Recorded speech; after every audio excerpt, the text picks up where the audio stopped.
The New Orleans Pelicans look like an entirely different team on this 4-game winning streak, and it's because they finally figured out their offense. I'll explain why it's leading to 30-point games from Brandon Ingram, triple-doubles as well, 10 made threes from Trey Murphy, and it's helping the defense. Let's break it all down in a Monday's episode of Locked On Pelicans. Let's go!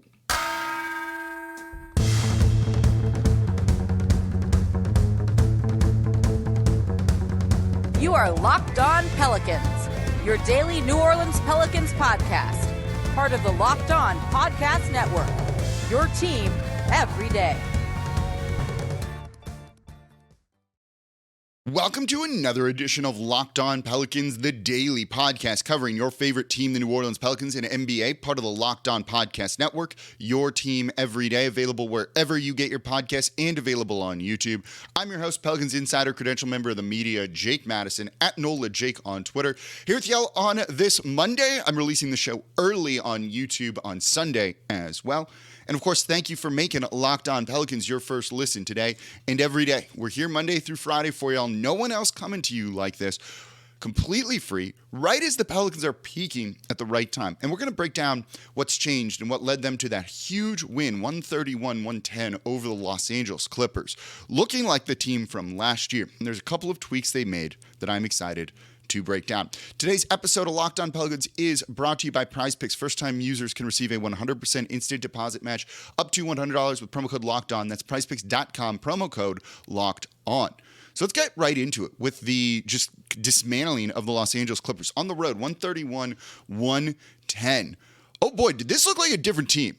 Did this look like a different Pelicans team? And I loved what we saw out of them. This team came in with the right kind of energy, knowing that their season is on the line pretty much every game from here on out. So to come out with the right type of intensity and the right game plan, it just looked different. It looked so different than some of the games earlier where they were sleepwalking. And it feels like they're really starting to kind of get some of that confidence back, some of those good vibes back, some of that belief back. And being on a 4-game winning streak at the time, 3-game winning streak will definitely do that. But you were also beating up on bad teams, though maybe the Hornets aren't bad given that they just beat the Dallas Mavericks on Sunday, beating them twice in 3 days, actually. So when you look at this team coming in, I think they also realize some of the tweaks, the adjustments they've made are really working, and it's leading to some really great play. And as I've been talking a lot about, everything is connected with this team. The offense is connected to the defense, which is in turn right back connected to the offense. So when you figure one of those things out, it kind of fixes the other part too, given that everything's really tied together. And I was at Mid-City Yacht Club for the Pels 12 watch party. I was on the official Pelicans pregame radio show with Gus Kattengill and Aaron Summers, and I'd said that on there. You know, they asked about the defense, and I'm like, well, it's really connected to the offense too, and also Herb Jones, and we'll get into him in the third segment because was he awesome in this game. But the offense is starting to click and to work, and they figured it out. And it's running things through Brandon Ingram. This is back-to-back 30-plus point, 10-plus assist games for him. He had 32 and 13 on the night with just one turnover.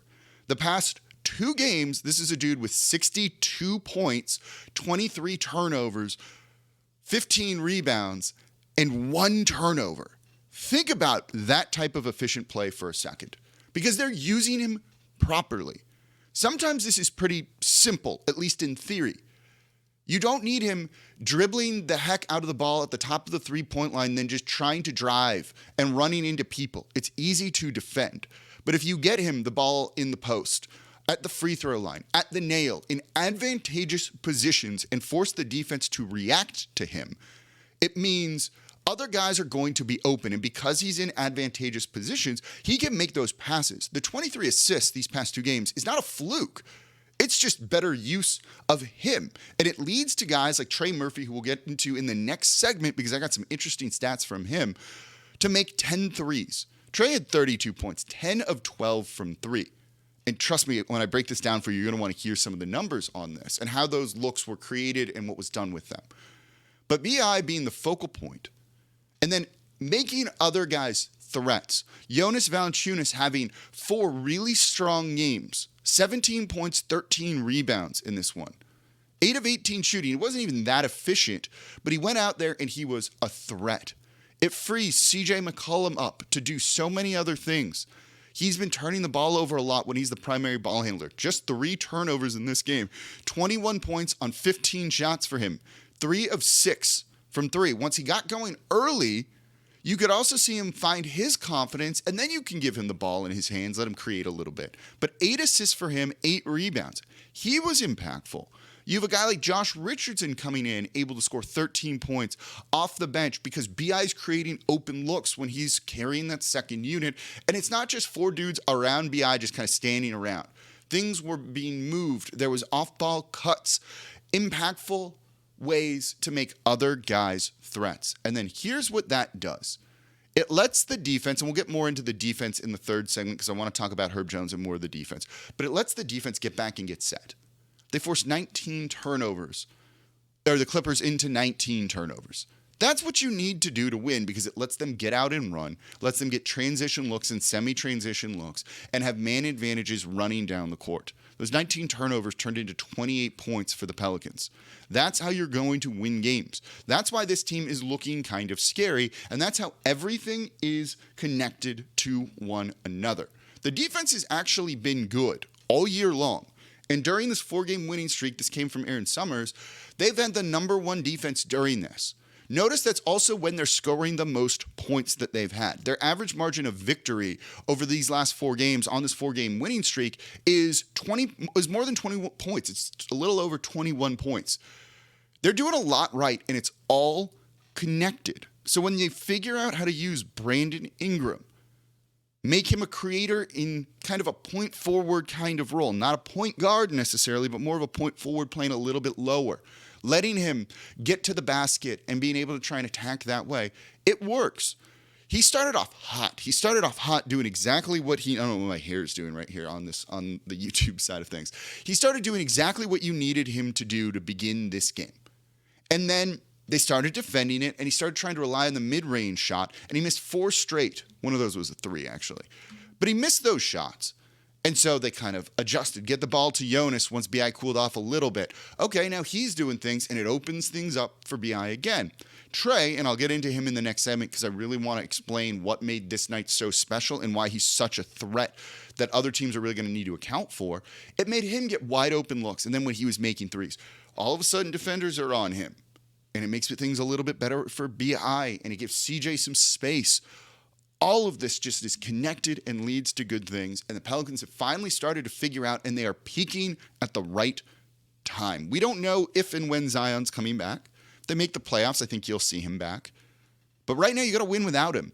And the Pelicans have struggled to do that this year, and they finally made the right adjustments. And a guy who's benefiting the most from those adjustments, other than BI, is Trey Murphy III. Let's break down his big night because I got some stats on this for you.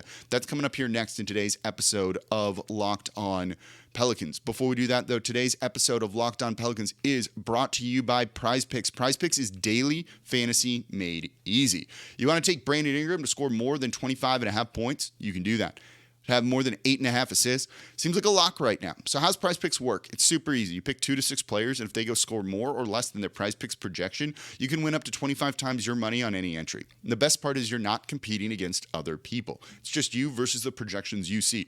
More than that or less than that. You're smart. You have an idea of what might happen.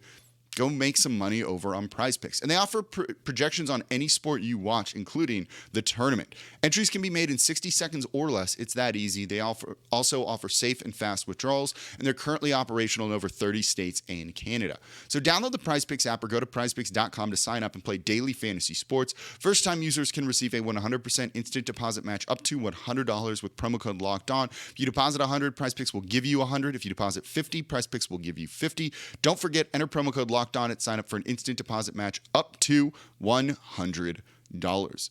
And thank you for making Locked On Pelicans your first listen today and every day. We're here Monday through Friday for y'all, completely free, breaking down everything you want to know about this team. And now for your second listen, I'm actually not going to plug a Locked On show here. I'm going to plug myself. I will be on literally pretty much every news station Sunday night talking Pelicans basketball. I'll be on Fox 8. I'll be on WWL. I'll be on WDSU. And of course, there's this show right here. So if you want some more Pelicans talk, I'll be on all of the sports shows tonight. It's just kind of funny how that worked out. So I'm unavoidable today. So if you want to hear more talk on your TV, you can get it over at any of those stations. Make that your second listen after listening to this on Sunday afternoon. So let's keep talking about the Pelicans' big win over the Los Angeles Clippers, 131-110. They shot well from three. 21 of 34, 61.8% from deep. And look, it was one dude doing the work. Other guys did work too. Brandon Ingram was 3 of 5. Josh Richardson was 3 of 6. CJ McCollum was 3 of 6. Najee Marshall shot 50%. They just shot well from three. But it was Trey Murphy doing his thing. 32 points, 10 of 12 from three, 11 of 14 overall. Just an awesome performance. This is why earlier in the year, right out of the All-Star break, when he was benched in favor of Josh Richardson in the starting lineup, a lot of people kind of lost their mind because he's the best shooter on the team. It's not even close. So to not have him out there when you need spacing, you need more shooting, was kind of like the flames coming out the side of my face with regard to the coaching staff and head coach Willie Green. But they learned their lesson. They've put him in, and they've made him a bigger part of the offense. And now that they're using Brandon Ingram properly, and it's not just kind of Trey standing in the corner hoping he gets the ball, but putting him in the right spots, having him kind of play off of Brandon Ingram, it's leading to really good results. And he got some looks in this game the other night. When you look at his numbers here, I just lost the stats. Let me see if I can do this while I'm talking to try and pull them up. But I'll give you, I have them for the most part. He was 10 of 12 from three. 11 of those three-point attempts came without taking a dribble. So it's a pure catch-and-shoot scenario. He gets the ball, he shoots it. That's really important for a lot of reasons, and more so than you might think. If you're taking those catch-and-shoots without a dribble, one, you're very clearly in the right spot to receive the ball well, and in a spot that you like it. And the guy giving you the ball is making the right passes. Brandon Ingram was getting it into your shooting pocket so that you can get up and go with it. So it just shows kind of the offense clicking in sync a little bit, a lot of chemistry between different guys. Here's the other thing. If you don't dribble and you just get the ball and rip it, there's no way a defender is going to get to you in time to contest that shot at all. If you need to take a couple dribbles or reset or something like that or move to a spot, they have time to recover. This is you're catching the defense completely off guard. They're going to want to avoid that, particularly when a guy is raining threes down. So what do then? They're going to stick a guy on Trey Murphy, as the Clippers did. And it didn't even matter. But they tried to kind of face guard him and wall him off. So if you have a defender stuck to a shooter out there on the perimeter, you know what that does? That, dear listeners, is called spacing. Really good spacing, something the Pelicans have struggled with all season long. So those zero dribble catch and shoot threes, defenses don't want you to do that. They're going to keep someone on you to avoid that. So more space for Brandon Ingram, hence one turnover. More space for CJ McCollum. More ease inside, down low, less bodies for Jonas Valanciunas to work through. It's all connected. And it's starting to really, really work. When you hear the phrase like you unlocked a player, something like that, that's what this is. That's what this means here, I think. And they've done a really good job of unlocking their guys. The Clippers are still a scary team even without Paul George. Look, it's nice that they didn't have Paul George. You can only play who's in front of you. But that's still a pretty good Clippers team even without him. There's talent there.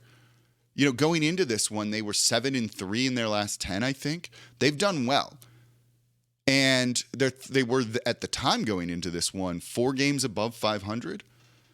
Kawhi Leonard's a really good player. He can carry them. There's some talent there. Zubac, right?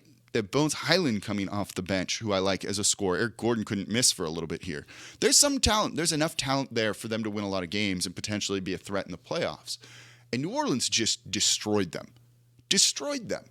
And because the offense was working so well, the defense looked even better. We'll get into that in the next segment. But Trey Murphy, those zero dribbles, just doing exactly what he needs to do.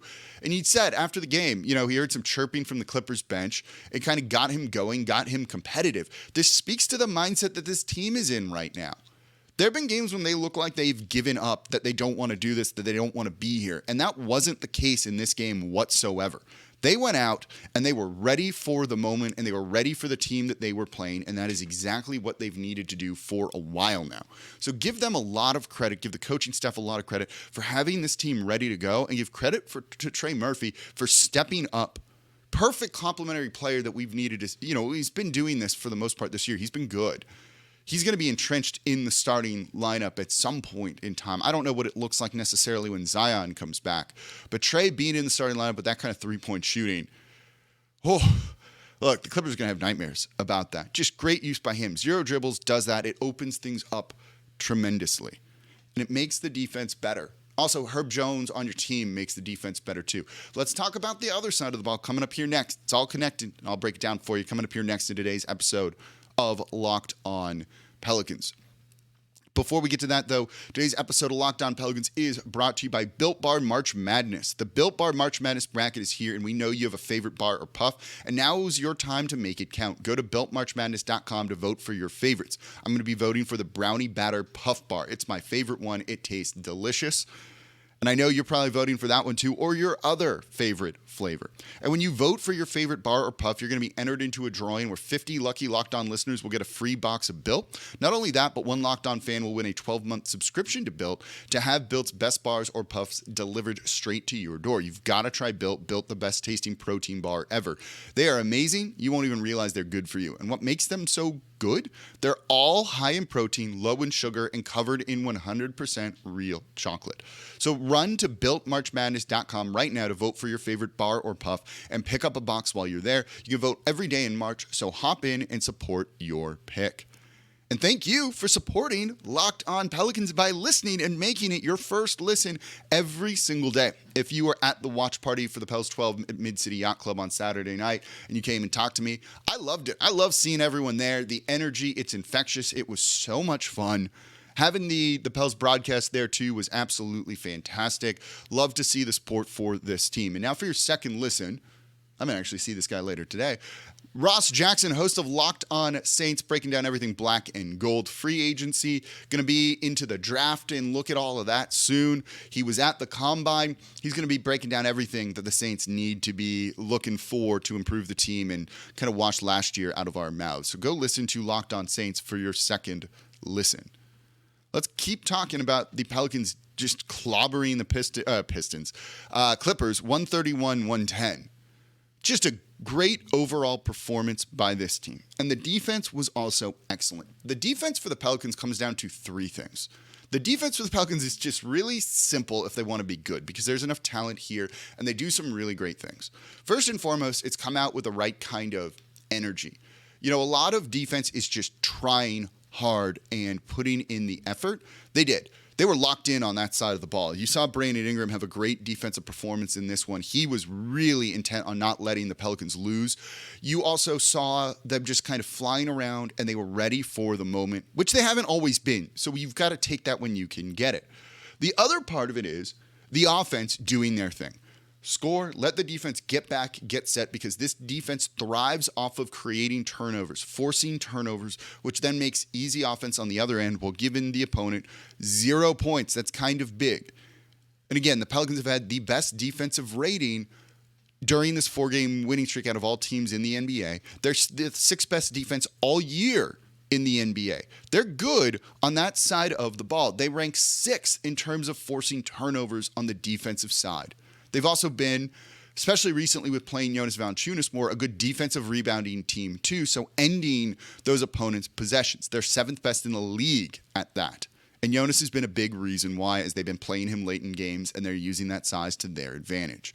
So it's all really kind of working in tandem. Again, as I've been saying this show, as I've been saying for months, everything with this Pelicans team is connected. And the defense being back, getting set, ready to get out there and not playing a man down, against fast break opportunities, against transition opportunities has been really, really big for the team. The third thing is Herb Jones just being freaking awesome. On the Pelicans radio show, they asked me about the defense, and I'd said, it comes down to, one, can their offense score so the defense can get back, get set, as I've been talking about here. And then it also comes down to, how does Herb Jones defend Kawhi Leonard? Well, he did amazing. Checked that box with a gigantic check mark. Kawhi Leonard was 4 of 16 for 12 points. He just couldn't do anything. When Herb Jones was the closest defender, and some of these tracking data are not flawed, but not the most accurate or representative, was 1 of 8, with Herb Jones being basically the primary defender on him. 1 of 8. That'll work. That'll really work. He had six rebounds, 4 assists. That's it. Two turnovers, not a bad number for him, but he just couldn't do anything. And they really limited him, and it was just daring other people to try and beat him. Let Russell Westbrook shoot, right? He was 4 of 12, 1 of 5 from 3. You're going to live with that every single time. Every single time you will take that if that's what Russell Westbrook is going to go out and do. He had 14 points. They had 19 turnovers that turned into 29 points for the Pelicans. This was a great defensive performance because everything came together. The offense let the defense get back and get set. They brought the right intensity to this matchup, and Herb Jones was a freaking animal. Herb getting that elbow to the face from Eric Gordon, being questionable to return, looked kind of scary. I'm not going to get into the ref stuff on why they didn't call a flagrant or anything like that, whatever. The fact that he came back out and was that impactful, this is why he's a really important player. The offense, when you can make the other guys threats, you can have Herb Jones out there even if he's not scoring because of what he does. He also does turn defense into offense, probably better than any other player on this team. He had 2 steals in this one for the Pelicans. This Pelicans team is starting to look like the team that got into the play-in tournament with a late run last year and then won the play-in tournament and were a tough out for the Suns in the first round. This team is looking like that. They've finally kind of gotten back to that. They found things that work. Getting this road win over a team over 500 was a real big deal. A real big deal to show you maybe this team's back. I'm not ready to scream that, but they're looking close. If you win this game Monday night against Portland, who looks to be tanking, that's a 5-game winning streak. But then you have 2 tough games coming up against the Golden State Warriors, second night of a back-to-back on the road. They're good at home. They're terrible on the road. And then the Denver Nuggets are also incredibly tough. We're really going to see what this Pelicans team is made of. And look, the way the standings are in the NBA right now, the Pelicans are currently the 9th seed. They're tied essentially for 7. They're a game and a half back of Golden State for 6. They have a game against them. They have a game against the Clippers remaining 2. Those 2 teams are tied for 5th. They could be the 5th seed. They're only 2 games. They're 3 games back. 2 games back of the Suns at 4. They're in this thing, y'all. They are in this thing. And this is why I've said they shouldn't be tanking. They should never do that because it's all there for the taking. And the Pelicans, peaking at the right time, look like they're primed and ready to do that. So we'll have more. We'll recap the game tonight, since this is technically the Monday show. I'm looking forward to it. If they can make this a 5-game winning streak, we're going to have some fun. So thank y'all so much for listening. As always, I'm your host, Jake Madison, at NOLA Jake on Twitter, and I'll be back with y'all tomorrow.